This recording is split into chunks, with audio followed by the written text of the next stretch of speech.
시청자 여러분 안녕하십니까? 9월 26일 네트워크 매거진 시작합니다. 오는 30일 총파업을 예고한 경기도 버스노조가 오늘 출정식을 갖습니다. 노조 측은 임금 인상과 준공영제 전면 도입을 요구하지만 사측과 경기도는 현실적으로 수용이 어렵다는 입장입니다. 김승돈 기자의 보도입니다. 지난 23일 열린 경기도 버스 노사의 조정회의는 합의에 이르지 못하면서 결렬됐습니다. 경기도 내 47개 버스 업체가 소속된 버스 노조는 최근 조합원 97%의 찬성으로 오는 30일 총파업을 결정했습니다. 노조 측은 버스 기사의 임금이 서울과 비교할 때 최대 100만 원 적다며 임금 인상과 민영제 노선 1일 2교대 전환을 요구하고 있습니다. 노동 강도나 또 처우에 대해서 민선 6기, 7기, 지금 이제 8기까지 온 상황에서 더 이상 물러설 곳이 없다라는. 하지만 사측은 경유 등 비용이 크게 늘었지만 코로나19 여파로 승객이 줄어 경영난을 겪고 있다며 공적 지원 없이는 노조의 요구를 수용하기 어렵다는 입장입니다. 수익금도 감소돼 있고 유가도 천정부지로 뛰어가지고 저 감당할 수 없는 상태에 있는데 거기다가 1일 2교대를 원한다고 그래요. 돈이 들어가는 거잖아요. 노조 측은 버스 준공영제 전면 도입을 주장하지만 경기도는 각 시군마다 입장이 다르고 막대한 예산이 필요해 적자 노선만 도입해야 할 형편이라고 말합니다. 면허에 대한 권한은 이제 시장 군수님께 있습니다. 그러다 보니까 모든 노선을 도가 준공영제를 도입하는 것은 현실적으로 어려움이 있고요. 오는 29일 노사 양측의 마지막 조정회의도 결렬된다면 30일부터는 경기도 내 버스 만여대가 멈춰서 출퇴근 교통 대란이 불가피할 전망입니다. TV조선 김승돈입니다. 문재인 정부 당시 추진된 부산과 울산, 경남의 행정연합이 사실상 무산됐습니다. 박완수 경남지사는 메가시티 정책은 실익이 없다며 부산과 울산, 경남의 행정통합안을 제시했습니다. 이성진 기자입니다. 경상남도는 부산, 울산, 경남 특별연합이 비용만 낭비하고 실익이 없다고 결론 내렸습니다. 박완수 경남지사는 특별지방행정기관에 이관 계획이 없고 국가 차원의 초광역 협력 사업이 부족한 데다 부산과 울산 위주의 계획이기 때문이라고 밝혔습니다. 박 지사는 부울경 메가시티 대신 행정통합을 해야 한다고 주장합니다.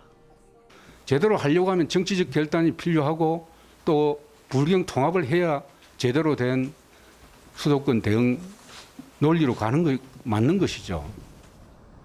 부산시는 메가시티와 행정통합 모두 수용하겠다고 밝혔습니다.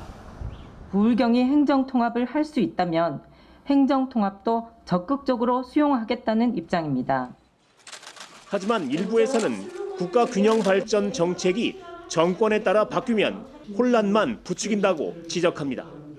통합정부와 연합정부가 가지는 기능적 차이, 그다음에 각자가 가지는 장단점, 이런 것에 대한 인식 부족에서 출발을 했다고 봅니다. 울산시는 부울경 메가시티와 행정통합 모두 실익이 없다는 결론을 내린 것으로 알려졌습니다. TV조선 이성진입니다. 강화 교동도는 연간 100만 명이 넘게 찾는 선관광으로 유명합니다. 하지만 접경 지역이다 보니 민간인 통제선과 검문소가 있어 차량 정체 현상도 심각한데 지자체는 통제선 조정을 건의한 상황입니다. 노도일 기자의 보도입니다. 강화 교동도로 향하는 도로 위에 자동차가 줄지어 늘어섰습니다. 관광 차량이 몰려든 데다 비무장지대로 향하는 민간 통제선 검문소에서 정체가 빚어진 겁니다. 주말에 들어올 때는 거진 줄 서서 들어오다 보니까 막 한 1시간 걸릴 때도 있고요. 실제로 검문소에 가보니 인적사항 등 확인 절차를 거치는데 5분 정도가 소요됐습니다. 관광객의 불만이 잇따릅니다. 차 안에서 뭐 좀 지루하죠. 저희는 빨리 보고 또 오후 시간 또 올라가야 되니까. 상인들은 검문이 까다롭고 오래 걸려 관광객이 줄어들까 걱정입니다. 관광객 비중이 지금 큰 상황이니까 고즈넉한 이런 걸 보러 왔는데 거기서부터 시간이 길어지면서 좀 짜증이. 강화군은 군 당국에 기존 교동도 남쪽의 민간인 통제선을 북쪽으로 옮겨달라고 건의했습니다. 교동 검문 방식은 앞으로 불편을 더욱 가중시킬 수 있기 때문에 해병 사단이 이런 어려움을 조속히 해소해 주기를. 하지만 군 당국은 군 작전 환경에 변화가 있을 때만 가능하다며 올해 안으로 QR코드 출입 방식을 도입해 검문 절차를 간소화하겠다고 밝혔습니다. TV조선 노도일입니다. 경북 영주 풍기 지역은 고려 인삼을 처음 재배한 곳으로 알려져 있습니다. 오는 30일부터는 풍기 인삼 엑스포가 열리는데 가상체험 공간 등 다양한 즐길거리를 마련해 관람객 100만 명 유치에 나섰습니다. 이심철 기자입니다. 캐릭터가 축제장 가상 공간을 뛰어다닙니다. 화려한 무대를 감상하고 실내 주제관도 둘러봅니다. 오는 30일 막을 올리는 영주 세계 풍기 인삼 엑스포 축제장의 가상 현실입니다. 실제 축제장은 막바지 준비가 한창이지만 가상 공간은 지난달부터 이미 문을 열었습니다. 풍기 인삼 엑스포 조직위는 코로나19 여파로 1년 연기된 기간 동안 행사 규모를 늘리고 내실도 다졌습니다. 엑스포장에 또 다양한 세대들과 젊은 층들이 많이 관람할 수 있도록 준비하게 되었습니다.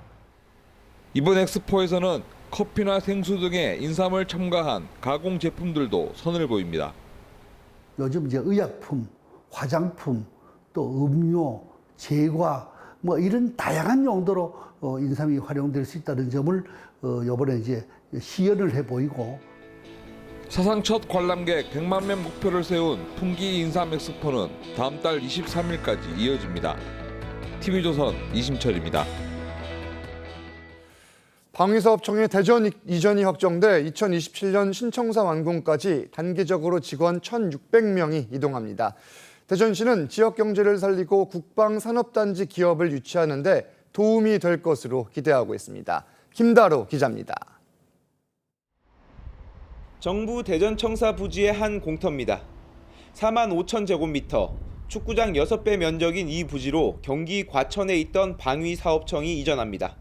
교육, 생활 여건 이런 부분을 봤을 때에 우리 직원들이 걱정하고 있는 부분들을 해소해 줄 수 있지 않겠나. 방위사업청 직원은 1,600여 명. 이 가운데 임원 등 300여 명은 내년 초쯤 대전에 있는 옛 마사회 건물에 임시 입주합니다. 오는 2027년 신청사가 완공되면 나머지 직원 1,300여 명이 모두 이전합니다. 방위사업청 같은 큰 기관이 들어옴으로써 이 지역의 더 경제적 활성화에 상당한 기대가 됩니다. 주거 문제, 교육 문제, 그리고 대전시에 정착하는 문제까지 최선을 다해서 재정적, 행정적 지원을 아끼지 않도록 하겠습니다. 대전시는 방위사업청 이전으로 지역 경제 활성화는 물론 2026년 완공 예정인 안산 국방산업단지의 기업 유치도 활발해질 것으로 기대하고 있습니다. TV조선 김다로입니다. 계속해서 네트워크 매거진 초대석 시간입니다. 천년구도라 불리는 경북 경주시는 옛 신라의 모습을 복원하는 사업을 추진하고 있습니다. 이와 함께 원자력이나 미래 자동차 산업 육성에도 나서며 과거와 미래에 함께 투자하고 있는데 이심철 기자가 준하경 경주시장을 만나 자세한 이야기를 나눠봤습니다. 시장님 안녕하십니까? 안녕하세요. 반갑습니다.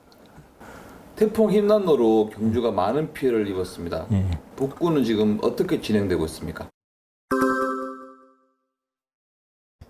당시에 토암산 단석상을 중심으로 해서 시우량 100mm 가까운 폭우가 이렇게 쏟아지는 바람에 우리 경주도 포항에 못지않은 많은 피해를 입었습니다.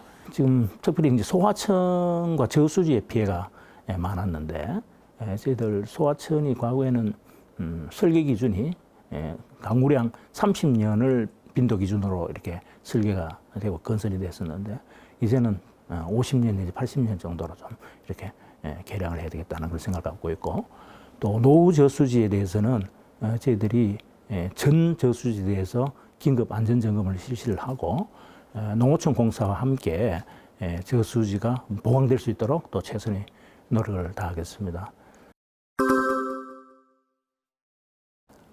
삼국유사의 기록에 따르면은 통일신라 시대의 우리 경주의 모습은 사사성장, 절들이 별처럼 많았고 탑탑 안행이라고 해서 탑들이 기러기처럼 이렇게 우뚝 솟아 있었다. 굉장히 화려한 도시였습니다. 2020년에 신라왕년특별법이 만들어졌어요. 그래서 보다 체계적으로 안정적으로 재원을 확보해서 이렇게 추진할 수 있는 기반이 마련되었고, 또 사업 대상지도 과거 8개에서 15개로 늘어났고, 예산도 1조 150억 원으로 이렇게 확정이 되어 있습니다. 지금과는 확실히 다른 세계적인 역사 관광도시로서의 면모를 이렇게 갖출 수 있게 될 것이고, 그렇게 됨으로써 우리 경주를 찾는 외국 관광객들이 우리나라의 그 문화민족으로서 역사 이런 것들을 체험할 수 있고, 또 우리 경주의 관광 경쟁력을 높이는 데 크게 도움이 되라고 생각을 합니다. 경주가 산업도시인 포항과 울산 사이에 위치하고 있기 때문에 제조업도 굉장히 발달되어 있는 도시입니다. 전체 한 2,200개 정도의 공장이 있는데, 그중에 762개가 자동차 관련 부품 산업이고, 다행스럽게 우리 산자부가 공모하는 스마트 기반 구축 사업의 연속으로 많은 사업들이 선정이 되어서, 차량용 첨단 소재 성형 가공 기술 연구센터는 지난해 착공이 돼서 지금 완공을 눈앞에 두고 있고요. 이런 혁신센터가 만들어지면은 기존의 자동차 부품 산업의 구조 전환을 앞당겨야 될 것이고, 또 많은 국내외 자동차 부품 관련 산업들이 우리 경주로 이렇게 몰려오게 돼서 우리 경주가 미래형 자동차 산업의 메카로서 이렇게 발돋움할 수 있는 그런 기틀을 마련할 수 있으리라고 저희들은 기대를 하고 있습니다. 지금 원전 산업이 과거 이제 거대형 원전에서 초소형 원전으로 이렇게 바뀌고 있어요. SMR이라고 해서 소형 모듈 원자로, 이것이 이제 굉장히 미래 산업을 이끌어가는 성장 동력으로서 각광을 받아서 미국을 비롯한 선진국 각국에서 이 기술을 개발하기 위해서 엄청 노력을 하고 있거든요. SMR 기술을 실증적으로 개발하고 또 산업화하기 위한 그 연구단지를 유치를 했어요. 혁신논자리 연구단지, 이름하여 문무대항 과학연구소라는 것이 이제 유치가 됐는데, 한 70만 평 부지 위에 6,300억 정도의 예산을 들여서 2025년까지 완공할 계획으로 했고, 또 기술 개발을 위한 R&D 자금이 한 1조 원 이상 투자가 될 겁니다. 그렇게 되면은 우리 경주가 원전 산업 분야에 있어서도 아주 세계 시장을 선도할 수 있는 그런 기반을 갖추게 될 것입니다. 2025년 되면 우리나라에 개최하는 것으로 확정이 됐는데, 개최 도시는 아직 정해지지 않았습니다. 저희 경주는 국제회의 도시로 이미 지정이 되어 있고, 수많은 중요한 국제회의를 성공적으로 개최한 그런 경험도 가지고 있고, 아주 좋은 숙박시설도 가지고 있어서 회의 개최 도시로서의 기본적인 인프라는 저희들은 구비를 하고 있다고 생각합니다. 우리나라를 대표하는 역사 문화도시인 경주에서 열리게 되면 단순히 회의뿐만 아니라 그런 우리 국가의 국격을 보여줄 수 있는 그런 장점이 있고, 또 바로 인근에 울산, 포항, 구미 이렇게 산업의 현장이 있어요. 많은 개도국들은 대한민국이 어떻게 해서 그런 경제 기적을 이루었느냐, 그 현장을 보고 싶어 하지 않겠습니까? 여러 가지 장점과 이렇게 결합해서 볼 때 우리 경주에서 유치하는 것이 에이펙 정상회의의 기본 취지를 살리는데 가장 적합한 도시가 아니냐 하는 그런 생각을 저희들이 하고 있습니다.